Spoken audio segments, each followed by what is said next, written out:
Hello, welcome to our channel, welcome to Amy's channel. आज मैं reading कर रही हूँ कि आपके पर्सन का क्या कन्फेशन है आपको लेके, क्या ट्रुथ है, क्या सोचते हैं रिश्ते को लेके, क्या उनके जहन में चल रहा है या माइंड में चल रहा है।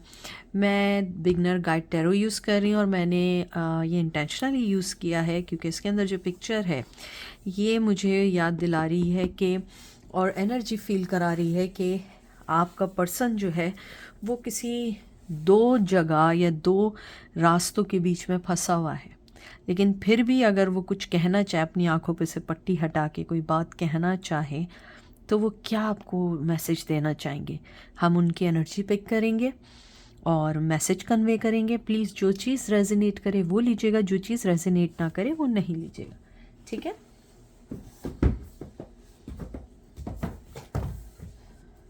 तो चलते हैं और देखते हैं कि आपके पर्सन का क्या कन्फेशन है आपको लेके, इस रिश्ते को लेके। सबसे पहले आया है king of pentacle, Taurus Virgo Capricorn, 4 of pentacle, Taurus Virgo Capricorn, 7 of wands, Aries Leo Sag, 6 of swords, Gemini Libra Aquarius. आपके पर्सन सबसे पहले तो कोई चीज़ नहीं बताना चाह रहे हैं, कन्फेस नहीं करना चाह रहे हैं कि वो आपके बारे में सोचते हैं या आपके बारे में इतना डीपली सोचते हैं कि उन्हें कभी कभी अपने आप पे गुस्सा आता है कि वो आपके बारे में इतना डीपली क्यों सोचते हैं या सोचती हैं। वो अपने आप को चाहते हैं कि इस रिश्ते से मुंह मोड़ लें, मुंह मोड़ के आगे निकल जाएं, क्योंकि उन्हें पता है कि आप दोनों के दरमियान जो भी चीज़ें हैं वो बहुत बहुत चैलेंजिंग है उनके लिए और आपके लिए भी। इसलिए वो सोचते हैं कि मुझे इस चीज़ को नहीं सोचना है, लेकिन फिर भी क्योंकि वो किंग ऑफ पेंटिकल हैं और वो हर रिश्ते को बड़ा सीरियसली सोचना चाहते हैं, चाहे पहले ना सोचा हो, पहले वो इस एनर्जी में ना हो, लेकिन इस वक्त वो यही सोचते हैं या सोचती हैं कि मुझे कुछ इस रिश्ते में इनपुट देना चाहिए, मुझे इस रिश्ते के बारे में सोचना चाहिए, मुझे हर अपने जो भी मेरे डिसीजन थे उसे कहते हैं ना असेसमेंट करना चाहिए। हालांकि आप इनसे बहुत दूर चले गए, आप इन सारी प्रॉब्लमों से हट के आगे निकल गए, तो शायद अब कहीं जाके इस चीज़ का एहसास है कि जब आप उनकी लाइफ से चले गए, जब उन्हें एहसास हुआ कि प्रॉब्लम आप में नहीं उनमें है। और ये मुझे लगता है ये बिगेस्ट कन्फेशन है, शायद उन्होंने आपसे कभी ना कहा हो या कभी कहा भी हो तो इतना क्लियरली ना कहा हो। आपके पर्सन का कन्फेशन ये है कि उनको नहीं मालूम है उनके इर्द गिर्द कितने उनके एनिमीज़ हैं या उनके अगेंस्ट लोग हैं, इसलिए वो किसी से कोई हेल्प लेना नहीं चाहते। कुछ लोगों को ये भी लगता है कि उनके ऊपर या आपके ऊपर या आप दोनों के ऊपर किसी ने ब्लैक मैजिक किया है। ये देखें, मैं किसी को इन्फोर्स नहीं करूँगी कि आप इसको अपने पे लें। आपको जो लोग इस चीज़ पे बिलीव करते हैं वो लोग लें, जो लोग बिलीव नहीं करते हैं उस बारे में ना सोचें। लेकिन आपका जो भी पर्सन है वो बिलीव करता है, और अगर आप उस पर्सन से रिलेट करते हैं तो आप भी बिलीव करते होंगे। उनको लगता है कि आप दोनों के दरमियान एक स्ट्रॉन्ग ब्लैक मैजिक किया है, जिसकी वजह से वो आपके साथ होने के बावजूद इस रिश्ते को कंटिन्यू नहीं कर सके।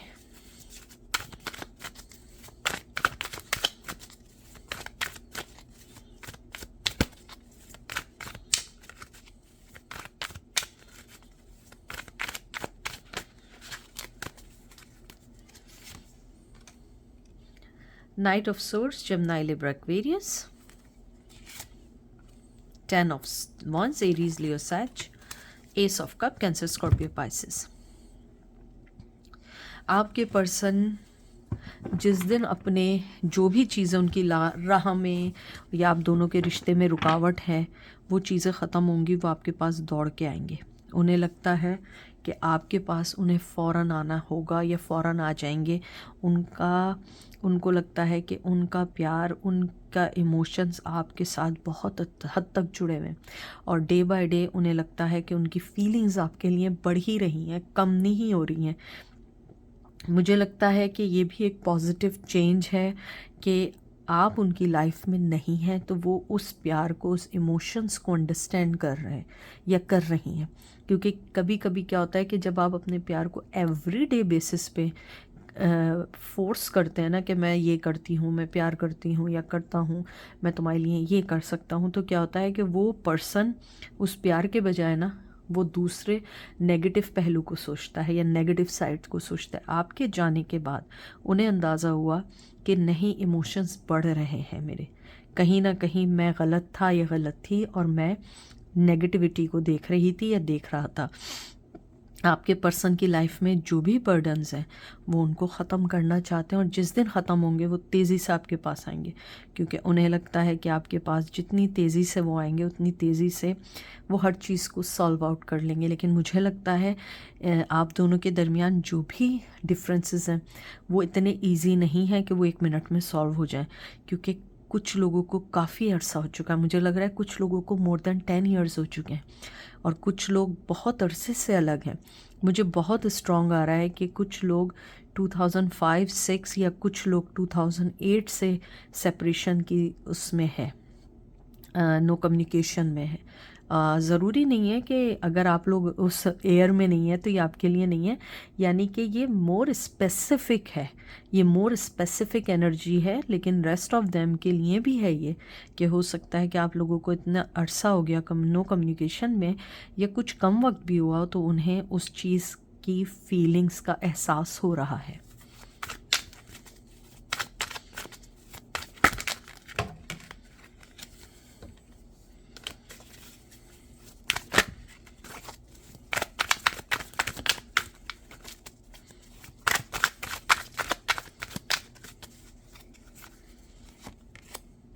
Five of Wands, Aries, Leo, Sag. Queen of Swords, Gemini, Libra, Aquarius. Two of Pentacle, Taurus, Virgo, Capricorn. मुझे यहाँ स्ट्रांगली लगता है कि आप लोगों ने थक के इनसे दूरी इख्तियार की है, क्योंकि आप हमेशा एक, कहते हैं ना, आपके साथ उन्होंने हमेशा हर आदमी को कंफ्यूज किया है, जगल किया, कभी आपके साथ, कभी उसके साथ, कभी इसके साथ, कभी उसके साथ। आपने इस, कहते हैं ना, कॉन्फ्लिक्ट्स को ख़त्म करके आप लोग आगे मूव ऑन हो गए। आप लड़ाई झगड़ों से तंग आ चुके थे, आपने अपने आप को पीसफुली अलग कर लिया। बहुत मुश्किल था, बहुत मुश्किल था, लेकिन फिर भी आपने अलग कर दिया अकॉर्डिंग टू देम। ये नहीं कह रही हूँ कि आप लोग अलग हो गए, ये मैं उनकी फीलिंग्स आपको बता रही हूँ। उनका कन्फेशन ये है आपको लेके कि जब से आप उनकी लाइफ से गए हैं उनकी लाइफ में कभी सुकून नहीं रहा। अगर सुकून भी रहा है तो कुछ अरसे के लिए रहता है। वो आपका पीसफुल बिहेवियर या पीसफुल नेचर को मिस करते हैं। हो सकता है जो उनका पार्टनर हो वो जो हो बहुत फायरी एनर्जी के साथ हो या बहुत ज़्यादा आर्ग्यूमेंटिव हो। मुझे लगता है कि वो पर्सन जो जिसके साथ भी हैं उनके साथ उनके आर्ग्यूमेंट्स चलते रहते हैं। आप शायद एक पीसफुल पर्सन थे। आप लोग अपना जो भी फैसला होता था, जो भी एडवाइस या सजेशन होती थी करके आप साइड हो जाते थे, क्योंकि आपको लड़ाई झगड़े नहीं पसंद थे। हाँ, शायद आप कुछ जगह लड़ाई झगड़े करते भी हों, लेकिन वहाँ जहाँ पे ज़रूरी बनता। अब भी आपका पर्सन यही कन्फेस कर रहा है कि मैं जिस तरीके से तुम्हें पास्ट में दो चीज़ों के दरमियान जगल कर रहा था, चाहे वो थर्ड पार्टी थी, चाहे कोई सिचुएशन थी या पेरेंट्स थे, आज भी मेरी लाइफ में वही है। मुझे सही राह नहीं मिल रही है कि मैं कैसे आगे बढ़ूं और इस रिश्ते को या तुम्हारी तरफ बढ़ूं। लेकिन मसला भी ये नहीं है, मसला कुछ और है। मसला ये है कि वो चाहे जितना आगे आए, आपके पास उनके लिए कोई जगह नहीं रही है। अगर आपके पास जगह है तो वो सिर्फ इतनी है कि वो माफ़ी मांगे और अपने रास्ते उलें और आप अपने रास्ते। क्योंकि मुझे लगता है चाहे दिल में आपकी कितनी मोहब्बत क्यों ना हो, लेकिन अब आप उनको माफ़ी भी देने के लिए राज़ी नहीं हैं।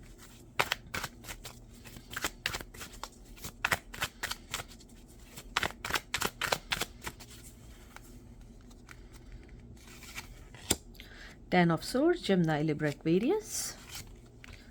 Queen of cup, cancer, Scorpio, Pisces. अब देखते हैं लास्ट कार्ड क्या आया है। Magician, Gemini, Libra, Aquarius.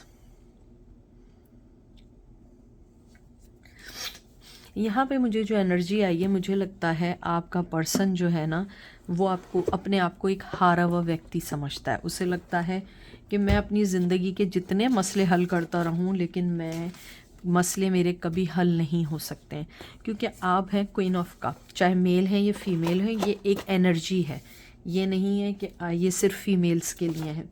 आप हैं क्वीन ऑफ कप। आपकी ज़िंदगी में आपने जो कुछ किया है ना, विदाउट किसी लालच के किया है, विदाउट किसी कंडीशन के किया है। और आपका पर्सन को लगता है कि अगर मैं अपने दोबारा जादुई खेल के साथ आया और अपनी ट्रिक्स चलाई तो आप उनके हाथ दोबारा आ जाएंगे, लेकिन ये उनकी गलतफहमी है। उन्हें भी मालूम है, लेकिन उनके जहन में ये है कि शायद मैं अपना कोई प्लान के साथ आऊँ तो आप उन्हें आने दे दें, क्योंकि आप बड़े नर्म दिल की हैं। लेकिन उन्हें ये नहीं पता कि आप क्वीन ऑफ कप के साथ साथ क्वीन ऑफ सोर्ड्स भी बन चुकी हैं या बन चुके हैं। आपके पर्सन का जो मेन कन्फेस है, जो लास्ट इसका आउटकम है, वो ये है कि वो आपके बगैर नहीं रह सकते। चाहे उन्हें 5 साल बाद, 6 साल बाद, जब उन्हें मौका मिलेगा वो आपकी तरफ आएंगे, आपको मैसेज भी करेंगे, आपकी तरफ रिटर्न भी होंगे। लेकिन अभी वो शायद वक्त नहीं आया है। वो अपनी जादू की छड़ी से सोच रहे हैं कि कब आपके साथ गेम खेलना है। और ये गेम, मैं इसको इसलिए गेम कह रही हूँ कि उनके जहन में एक प्लान है आपको जीतने का। मैं ये नहीं कहूँगी कि उस पर्सन के आपके दिल में कोई गलत चीज़ है। वो गेम इसलिए है कि उन्हें आपको अपनी लाइफ में लाना है। और उसके अलावा उन्हें लगता है कि अगर मैंने इस व्यक्ति को अपनी लाइफ से निकाल दिया, मेरे पास कुछ नहीं है सिवाय खाली हाथ के। वो अपने आप को एक हारा हुआ पर्सन समझते हैं। हालांकि उनकी ज़िंदगी में बहुत सारी चीज़ें ख़त्म हो रही हैं। 10 नंबर आप लोगों की लाइफ में बहुत इम्पॉर्टेंट हो सकता है, लेकिन उसके बावजूद वो चाहते हैं कि मैं जब भी आपके पास आऊँ, ये पर्सन जब भी आए तो ये बिल्कुल क्लीन आए। उनके पास कोई भी ऐसी चीज़ ना हो या कोई भी ऐसी प्रॉब्लम ना हो कि आपको वापस जाना पड़े। क्योंकि आपके पर्सन को बहुत बहुत लगता है कि आप जो हैं अनकंडीशनल लव ज़रूर करते हो, लेकिन जब तक आपके साथ कोई धोखा ना करे, इवन कि आपने उन्हें चांस भी दिया हो। क्योंकि मुझे लगता है आपका पर्सन झूठ बोलने में माहिर है, और अगर झूठ बोलने में माहिर नहीं है तो मुझे लगता है वो बहुत जल्दी रोने लगते हैं अपनी बात को मनवाने के लिए। और मुझे लगता है कुछ लोगों ने रिश्ते को रोकने के लिए बहुत रोए भी हों, लेकिन कहीं ना कहीं आप क्वीन ऑफ सोर्ड्स बन गए थे। आपने कहा था नहीं, अब नहीं। तो ये थे उनके कन्फेशन आपके लिए आज के दिन के लिए। आई होप आपको पसंद आया होगा। अपना ख्याल रखिएगा, दुआओं में याद रखिएगा। Take care, bye.